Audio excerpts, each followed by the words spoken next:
की 22 अप्रैल 1904 को न्यूयॉर्क शहर में एक मामूली बच्चा जन्म लेता है जिसका नाम हुआ जे रॉबर्ट ओपनहाइमर। उनके फादर जर्मनी से आए थे और माइग्रेंट की तरह रह रहे थे और उन्होंने टेक्सटाइल का अपना बिजनेस शुरू करा था जो कि बहुत अच्छे से चल भी रहा था, इसीलिए वो काफ़ी अमीर फैमिली से बिलोंग करते थे। मगर इसकी दूसरी तरफ रॉबर्ट ओपनहाइमर पढ़ने में काफ़ी तेज़ थे। दिन भर बस बुक्स रीड करना, अलग अलग आर्टिकल्स पढ़ना उनकी हॉबी थी, इसलिए उनके ज़्यादा फ्रेंड्स भी नहीं थे। 9 साल की उम्र में ही वह न्यूयॉर्क मिनरोलॉजी क्लब को अपने रिसर्च लेटर्स भेजा करते थे। 9 साल की उम्र के बाद उनके फादर ने उन्हें न्यू मेक्सिको सिटी भेज दिया था। साथ ही उनकी इंग्लिश टीचर के साथ साथ उन्हें भेजा था। वहाँ रहना उन्हें काफ़ी पसंद आया। 18 साल की उम्र में उन्होंने हार्वर्ड यूनिवर्सिटी में एडमिशन लिया और अलग अलग सब्जेक्ट जैसे केमिस्ट्री, फिलोसॉफी, हिस्ट्री की पढ़ाई करने लगे। 1925 में उन्होंने अपनी बैचलर्स कंप्लीट करी। इसके एक साल पहले ही उन्होंने अपना मास्टर्स भी शुरू कर दिया था। फिर बाद में उन्होंने कैम्ब्रिज में ही केमिस्ट्री के बड़े जाने माने साइंटिस्ट जैसे थॉमसन के अंडर पढ़ना शुरू करा, मगर एक शर्त पर थी वो सारे असाइनमेंट कंप्लीट करेंगे, जिस वजह से वो काफ़ी फ्रस्ट्रेटेड रहने लगे थे और उन्हें लगता था कि वो शायद ही यहाँ पर कुछ सीख सकते हैं। ऐसे में उन्होंने ख़राब मेंटल सिचुएशन की वजह से अपने ही ट्यूटर की डेस्क पर एक केमिकल लगा हुआ एप्पल छोड़ दिया था, जिसकी वजह से उन्हें यूनिवर्सिटी से निकालने की बात हो गई थी। उन्होंने अपनी पीएचडी मात्र 23 साल की उम्र में ही 1927 में कंप्लीट कर ली थी। पीएचडी के दौरान उन्होंने कई रिसर्च पेपर भी पब्लिश करवाए और उनका इंटरेस्ट एटम्स और न्यूक्लियस में बढ़ता गया। पीएचडी ख़त्म करके वो फिर से अमेरिका आए और अपनी रिसर्च आगे बढ़ाई। यहाँ उन्होंने महान साइंटिस्ट कार्ल के साथ रिसर्च शुरू करी। सब अच्छा चल रहा था, मगर तभी कार्ल को रॉबर्ट और उनकी बीवी के अफेयर के बारे में पता चला और तभी रिसर्च रुक गई थी। फिर साल 1936 में जैसे जैसे उनका साइंटिफिक और एकेडमिक करियर मजबूत हो रहा था, उन्हीं दूसरी तरफ उनकी मेंटल स्टेट दिन पे दिन ख़राब होती जा रही थी।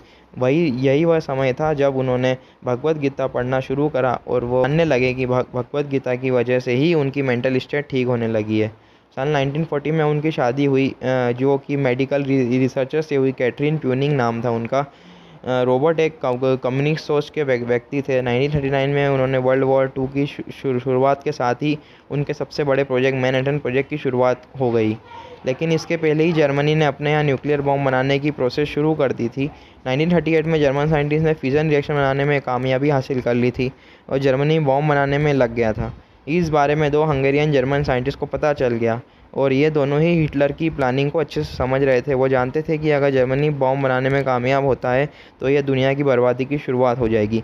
इन्होंने अमेरिकन प्रेसिडेंट को जानकारी देने की कोशिश करी। इसके लिए उन्होंने सबसे पहले आइंस्टाइन को इन्फॉर्म करा, जो कि जर्मनी से चलकर अमेरिका आ गए थे जर्मन गवर्नमेंट की परेशानियों की वजह से, और उन्होंने तुरंत ही प्रेसिडेंट को इन्फॉर्म कर दिया।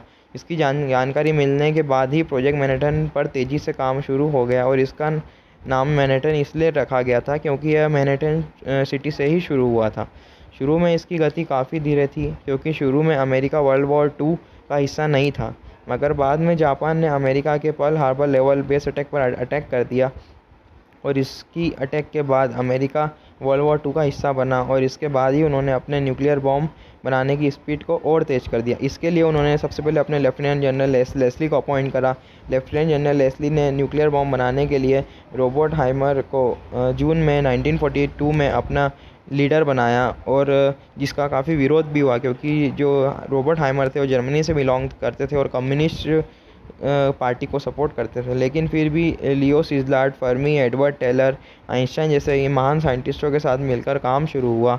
अमेरिका के पास यूरेनियम की मौजूदगी नहीं थी, इसीलिए उन्होंने डिसाइड हुआ कि बॉम्ब प्लूटोनियम से बनेगा, जो कि अनइमेजिनेबल एनर्जी जनरेट कर सकता था, जो कि पहले ही डिस्कवर हो चुका था। सितंबर 1942 तक उन्होंने क्लियर कर लिया था कि बॉम्ब बनाया जा सकता है और एक बड़ा प्लान डेवलप किया गया और बॉम्ब की टेस्टिंग के लिए मेक्सिको के लॉस एल्मोस को चुना गया, जो कि बिल्कुल वीरान और बंजर इलाका था, और टेस्ट का नाम ट्रिनिटी रखा गया था। 1943 से 1945 तक बॉम्ब डेवलप करने की प्रोसेस हुई और 12 जुलाई 1945 को टेस्टिंग की डेट फिक्स हुई और टेस्ट हुआ और ये बॉम्ब फटा और लोग उस पर बिलीव ही नहीं कर पाए। धमाका इतना तेज़ था जो उसका क्लाउड था, धुएं का क्लाउड था, वो 12 किलोमीटर ऊपर तक जा रहा था और इसी एक्सप्लोजन को देखते हुए ओपनहाइमर के मुंह से भगवत गीता का एक श्लोक निकला, जिसका मतलब था कि भगवान श्री कृष्ण ने असली रूप दिखाया था, वह भी ऐसा ही दिख रहा था जैसा ये क्लाउड दिख रहा है। बॉम्ब सक्सेसफुल टेस्ट होने के बाद सारे लोग खुश थे, पर ओपनहाइमर अपने इस काम से काफ़ी दुखी थे। और जैसा उन्होंने सोचा था वैसा ही हुआ। उसका असर हिरोशिमा नागासाकी पे पूरी दुनिया ने देखा और इसी के साथ ही उन्होंने तय कर लिया था कि आगे कोई और बॉम्ब नहीं बनाएंगे। उनको हाइड्रोजन बॉम्ब में भी बनाने में भी हेल्प करना चाहिए थी अमेरिका ने, मगर ओपनहाइमर ने साफ इनकार कर दिया उसी बॉम्ब से बनाने के लिए। और इसी तरह ओपनहाइमर का 18 फरवरी 1967 को अपनी आखिरी सांस ली और उनका देहांत हो गया। दोस्तों, अगर वीडियो पसंद आया हो तो इसको लाइक करें, शेयर करें, सब्सक्राइब करें।